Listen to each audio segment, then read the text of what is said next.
काव करी बहनी देखा तो हमार गटैया खरखरात बा। और जो है हमारे एक जनी नंद है न सुमार भूखी रही न उद्यापन करौबे हैं हवन वन कराई हैं तो कहीं की जो है भौजी एक ठीक नहीं गाय दी हो हवन गीत। अब देखा थी हम कैसे गाओ हमारे कुछ समझ में ना आवता है। अब जब इतना प्यार से कहीं हैं तो चला एक ठीक गाय दियो ई ना कहे खोए कि हाँ कहबो करें गौबो ना की ही। तो भैया बहनी जो है हम तोहरे सबका सुनाई दी थे जोन गौनैया गाऊ कमेंटो कह के बताए दी हो कि ठीक से गाई थे कि ना जो ने और प्रैक्टिस कर लिया बहनी ठीक बा। मुझे तो समझ में ना आता कैसे गाई। अच्छा चला गावे तो परवे करे। निमिया कई पेड़ बड़ा बारी हावने हो हमारी दुआरी।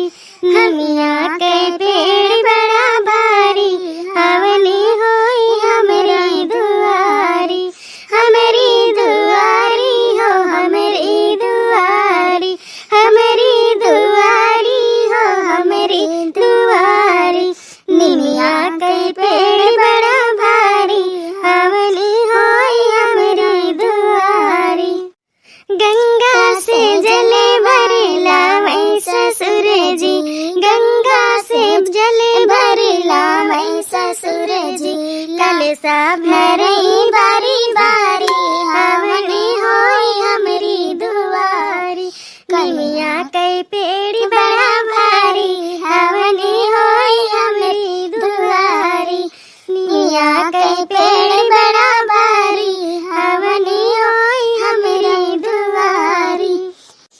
गैया के घिया ना ले आवै जेठ जी गैया के घिया ना ले आवै जेठ जी।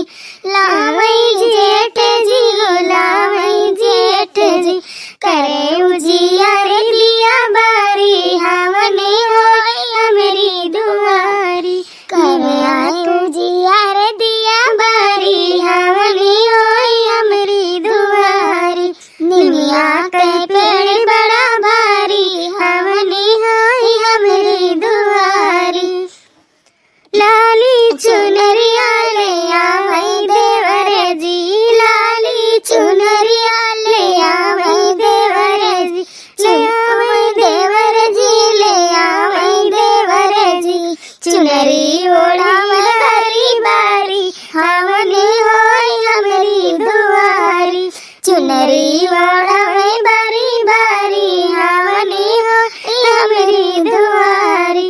निमिया के पेड़ बड़ा भारी हावने हो हमारी दुआरी।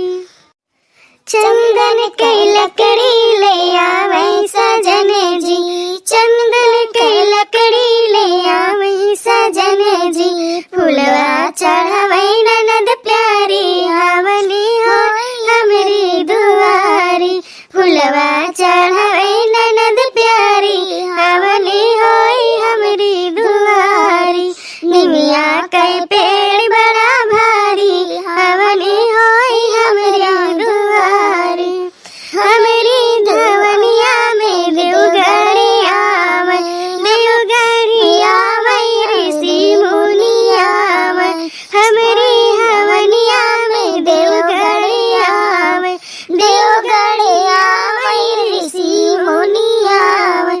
सोहा कानुल बजे प्यारी हावने हो हमारी दुआरी। सोया के पेड़ बड़ा भारी हावने हो हमारी दुआरी। सासू जेठानी ननद देवरानी सासू जेठानी ननद देवरानी। ननद देवरानी हो गौआ के नारी ननद देवरानी हो गौआ के नारी। आरती उतारी बारी बारी हावने हो हमारी दुआरी। आरती उतारी बारी बारी हावने हो हमारी दुआरी। निमिया के पेड़ बड़ा भारी हावने हो हमारी दुआरी। हमारी दुआरी हो हमारी दुआरी हमारी दुआरी हो हमारी दुआरी। निमिया के पेड़ बड़ा भारी हावने